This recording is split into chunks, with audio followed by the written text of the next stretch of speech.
Hello friends, welcome to our channel जिसका नाम है स्टडी विद विवेक सर। हम जो टेंसेस पढ़ा रहे थे उस टेंसेस में हमने बात की थी फ्यूचर इंडेफिनिट की।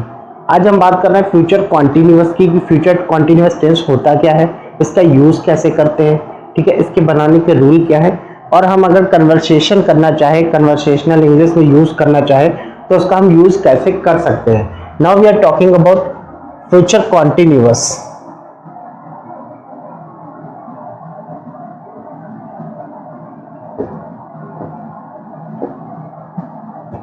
फ्यूचर कॉन्टिन्यूअस, देखिए फ्यूचर में कोई चीज कंटिन्यू रही होगी, ठीक है, मीन्स अगर कोई काम अभी किया जा रहा है तो ये प्रेजेंट कॉन्टिन्यूअस, लेकिन अगर कोई काम किया जा रहा होगा तो उसे हम फ्यूचर कॉन्टिन्यूअस बोलते हैं। इसकी देखिए पहचान ही होती है रहा होगा,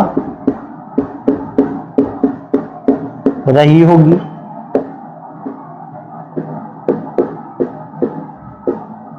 रहे होंगे,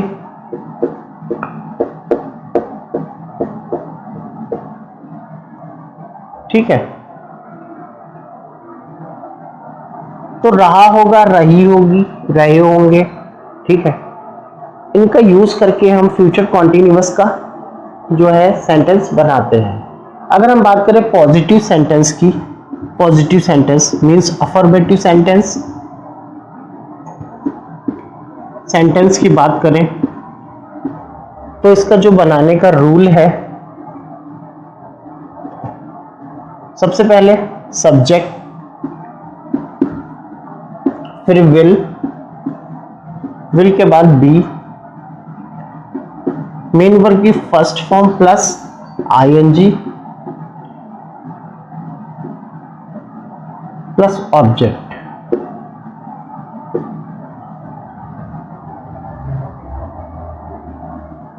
ये अफर्मेटिव बनाने का रूल है।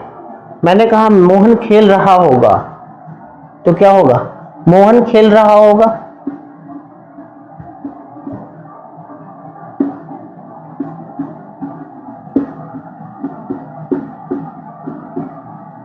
तो इसका होगा Mohan will be playing,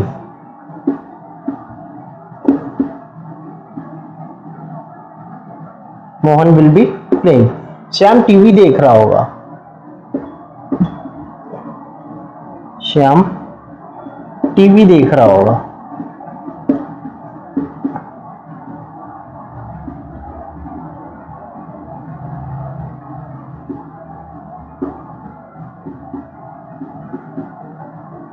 Shyam will be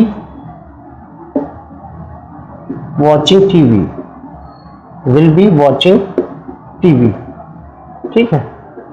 तो कहने का मतलब ये है कि जब विल बी का यूज हुआ तो ये सेंटेंस नाम के साथ हुआ, ठीक है, विल बी। तो कहने का मतलब है जब अफर्मेटिव सेंटेंस बनाए या पॉजिटिव सेंटेंस जब बनाते हैं तब पॉजिटिव सेंटेंस में, अफर्मेटिव में या पॉजिटिव में सब्जेक्ट के बाद विल का यूज करते हैं और विल के बाद बी लगाकर मेन वर्ब की फर्स्ट फॉर्म के साथ आईएनजी और ऑब्जेक्ट का यूज करते हैं। देन ऑब्जेक्ट का यूज करते हैं, ये हमारा पॉजिटिव सेंटेंस होता है। मैंने कहा वह खाना बना रही होगी, she will be cooking food, मैं खाना बना रहा हूंगा, आई शैल बी। अब देखिए आई और बी के साथ हम शैल का यूज करते हैं। हेल्पिंग वर्ब अगर यहाँ पे विल है तो यहाँ पे हम शैल का यूज करते हैं, ठीक है। आई और बी के साथ हम शैल का यूज करते हैं केवल हेल्पिंग वर्ब में, बाकी बी और मेन वर्ब की फर्स्ट फॉर्म के साथ आईएनजी और ऑब्जेक्ट एज इट इज रहता है, ठीक है। मैं खाना बना रहा होऊंगा, रहा होऊंगा, होऊंगा, ठीक है, रहा होऊंगा, so I shall be cooking food. वह खाना बना रही होगी, she will be cooking food. Ram सो रहा होगा, राम विल बी स्लीपिंग। मैं सो रहा होऊंगा, आई शैल बी स्लीपिंग। तो ये हुए हमारे पॉजिटिव सेंटेंस जिसको हम अफर्मेटिव सेंटेंस भी बोलते हैं। अब हम बात करते हैं नेगेटिव सेंटेंसेस की। नेगेटिव सेंटेंस क्या होते हैं? कैसे यूज करते हैं नेगेटिव और उनका रूल क्या है नेगेटिव सेंटेंस बनाने का।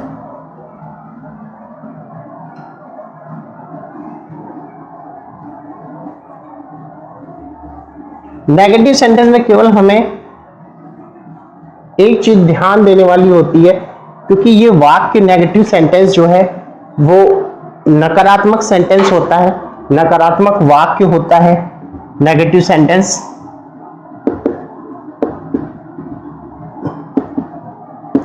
क्योंकि ये नकारात्मक वाक्य होता है, नेगेटिव सेंटेंस को हम लोग क्या बोलते हैं, नकारात्मक वाक्य। इसमें नॉट का यूज होता है, बाकी नॉट का यूज कहां पे करते हैं, बाकी सारा प्रोसेस मतलब लिखने का जो रूल है, तरीका है, वो अफर्मेटिव की तरह ही होता है। केवल नॉट का यूज हम करते हैं जहां पे यूज करना है, उसके अलावा वो सेंटेंस एज इट इज, बाकी सब जैसे हमने कहा राम घर नहीं जा रहा होगा,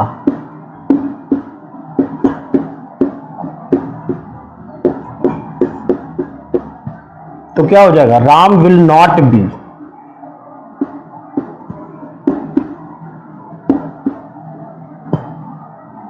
going house to house, going to house, तो will not be going to house. ठीक है, तो विल के बाद अगर हम ये नॉट लगा दें, हटा दें नॉट, तो ये सेंटेंस पॉजिटिव सेंटेंस जैसा हो जाता है, Ram will be going to house. लेकिन यहाँ पे नॉट लगा है, नेगेटिव मतलब नहीं लगा है, तो यहाँ पे हम नॉट का यूज करते हैं, और नॉट का यूज विल और बी के बीच में होता है। ठीक है, विल और बी के बीच में नॉट का यूज करते हैं, इसलिए हम इसे नेगेटिव सेंटेंस भी बोलते हैं, क्योंकि यहाँ पे नॉट का यूज होता है। इसका बनाने का जो रूल है वो क्या होगा, सबसे पहले सब्जेक्ट प्लस विल या शैल, फिर नॉट, फिर बी, फिर मेन वर्ब की फर्स्ट फॉर्म के साथ आईएनजी का यूज करेंगे, एंड देन ऑब्जेक्ट। ये बनाने का रूल होता है। ठीक है,